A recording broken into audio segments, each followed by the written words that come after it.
Rion, bueno, estamos acá en la ciudad de Rojas. Bueno, usted que ha venido a nuestra ciudad particularmente, bueno, ¿por qué se ha acercado a la ciudad de Rojas y particularmente qué se ha encontrado en ella?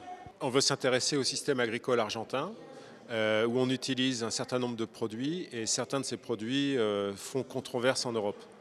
Nos interesa el sistema agrícola argentino y el uso de algunos productos que generan controversia, polémicas en Europa. Et les Français, la France et l'Europe importent un grand nombre de produits qui viennent d'Argentine et aussi du Brésil. Francia y Europa en general importa muchos productos que provienen de Argentina y también de Brasil.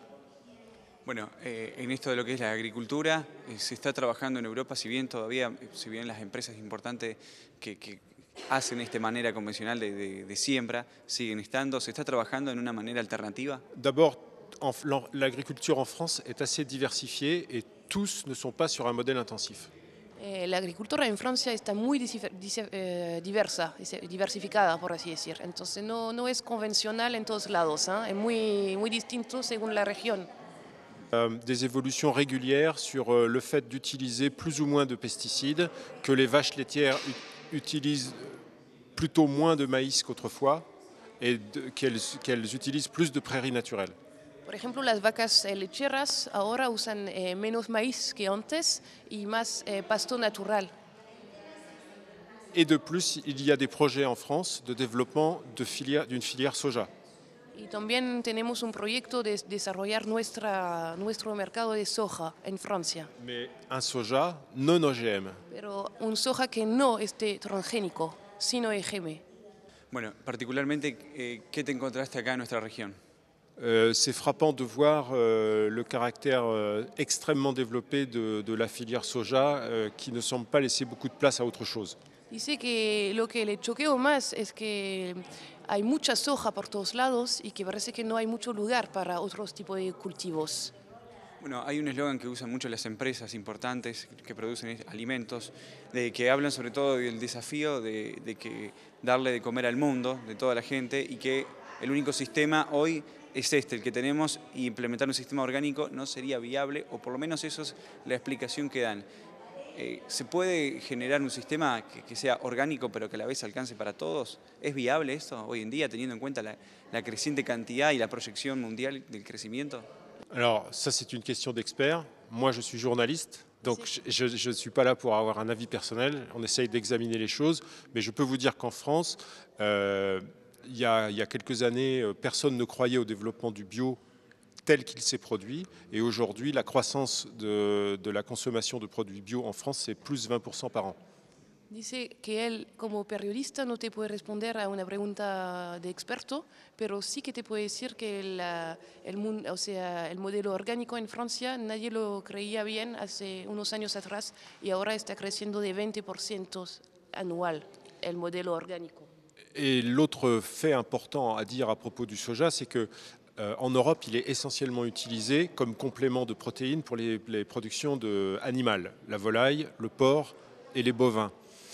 Je ne sais pas comment ça se passe en Argentine, mais en Europe et en France, on pense que la croissance de la consommation de viande, qui s'est poursuivie jusqu'à peu près en 1995, a commencé à décliner et que c'est une bonne chose, c'est-à-dire qu'on a aussi consommé trop de viande.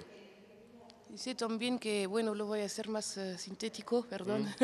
Dice que el crecimiento del consumo de carne que hubo, porque la soja estaba un complemento también para la carne sobre todo, ¿no? Que ahora está decreciendo el consumo de carne en Francia, mucho, y eso es una cosa buena también, eso dices, ¿eh? Que c'est une bonne chose. Moi, je ne dis pas que c'est une bonne chose, je dis que c'est ce que la plupart des gens pensent. La consommation de viande a beaucoup grossi jusque dans les années 90 et aujourd'hui elle commence à décroître. Donc à un moment donné, la nécessité d'une plante riche en protéines comme le soja va aussi baisser. Hasta los años 90 era esencial tener soja porque explotó el consumo de carne. Ahora está decreciendo en Francia, entonces la soja no va a ser tan necesaria como complemento de proteína. ¿Se entiende, no? La gente consume menos carne que antes. Mais on sait bien que le premier client de l'Argentine, du soja argentin, c'est d'abord et avant tout la Chine. Et la France, d'ailleurs, exporte aussi de la production vers la Chine. pero sabemos que el mayor cliente del soja argentino es China y también Francia exporta su producción hacia China, de hecho. Hablaban de un poco de la carne recién precisamente. Bueno, ¿cómo ven esto bueno, que en Europa ya está implementado, pero acá en Argentina se quiere intentar de implementar, que es esto de hacer un tratamiento a la carne y a los alimentos, a las verduras, para evitar el degradamiento y que así puedan durar varios meses? Está ligado a empresas que trabajan en estos temas. Bueno, lo que te puedo decir acerca de este tema es que antes había una técnica que se llamaba mutagenética, y ahora están buscando otra técnica científica que se llama transgénesis. Y que, bueno, eso da resultado como un champiñón que no cambia de color, que se queda un color inicial. Y dice que, bueno, sirve solamente a las grandes cadenas, ¿viste? Como Carrefour o Walmart. Bueno, muchísimas gracias a ambos. Gracias a vos. Gracias.